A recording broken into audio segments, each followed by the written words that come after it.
there's two more questions for this topic. Thank you very much for the Shiur question. Could the meal of Shabbat that was given to the workers of a building count as tzedakah? Is it a problem to give it during the night? Thank you very much, Rabbi. So workers of the if they're poor people, so tzedakah we give to poor people only. Do you understand? So if people are not poor, so there is no such a mitzvah. For example, have a mitzvah of having guests.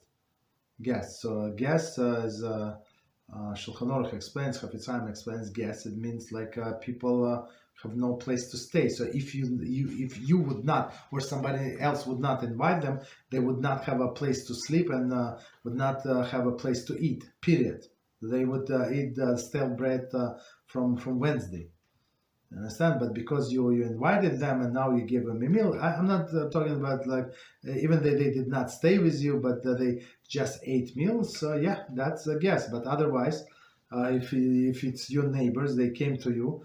2 weeks later, you go to them. It's not. Those are not guests. Just exchanging favors.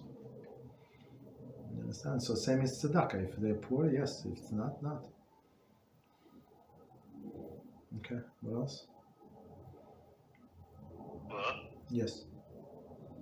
No, so I just wanted to add, perhaps just kind of the context of this, because workers here in South America are very, very much underpaid, and there's people that struggle a lot financially. So I don't know if these people would could be categorized as like very poor people that could be like a target, like people that would receive tzedakah according to Allah. Okay. Yes. Yeah. This case, just because a person is being paid does not mean that he's not poor, right? If he spends all his money to pay his rent or her rent and pay medical bill, children education, and at the end of the day they still owe to everybody, so they're still poor. That doesn't. Just because somebody has a job does not mean that he's not poor. Okay. What else? Another question? Yeah. Okay. Next question. Our friends sort of clarifying about this issue of giving Shabbos food to the workers of a building. Says, yes, they're very poor, and they wait for the meal because some days they cannot bring their own food to work.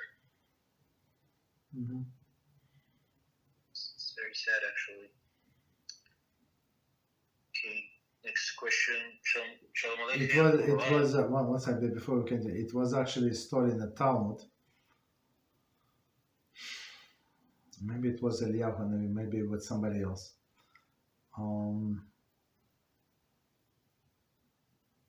The person woke up, and I don't remember the beginning of the story. And then he saw the huge snake was trying to probably attack him, and it was dead next to him. So, and this rabbi said, "You're such a holy tzaddik. What happened to you? Like, what did he do in this life to deserve that? Like, maybe even today, what did he do?" He said, "I don't know. I'm a simple person. I'm a simple worker. I don't know what I did." He said, No, please. Look, these huge snakes do not die next to the victim. So please tell me. Please try to remember the day. And the guy was trying to remember. He said, "Oh, maybe this one." He said, "Okay, please tell me." And he said that we're all workers,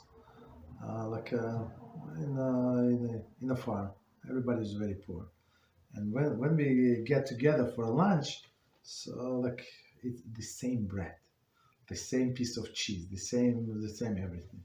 But sometimes people think that the neighbor has a better bread, better piece of cheese, this and that. So we put everything together, right? And then we share the meal, and we talk during our lunch, right?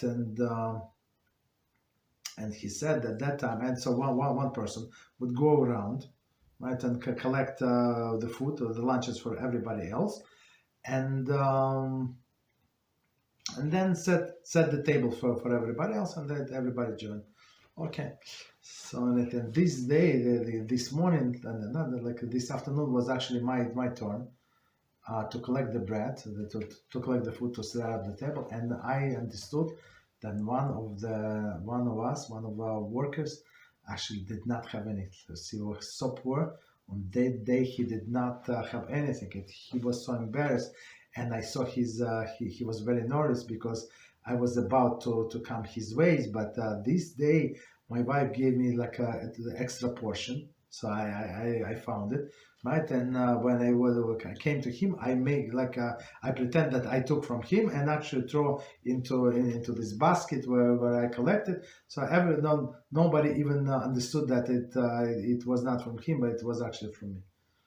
Right, so I saved them from embarrassment. Maybe this Rabbi said, yeah, bless you and your wife, and save another person from embarrassment. Right, and that's like very poor workers. That's the story. Okay, go ahead. So that's like the merit to feed a poor worker. Okay. Again, just because somebody is working non-stop does not mean that he have money for food. Okay, go ahead. Thank you very much, Rabbi. You're welcome.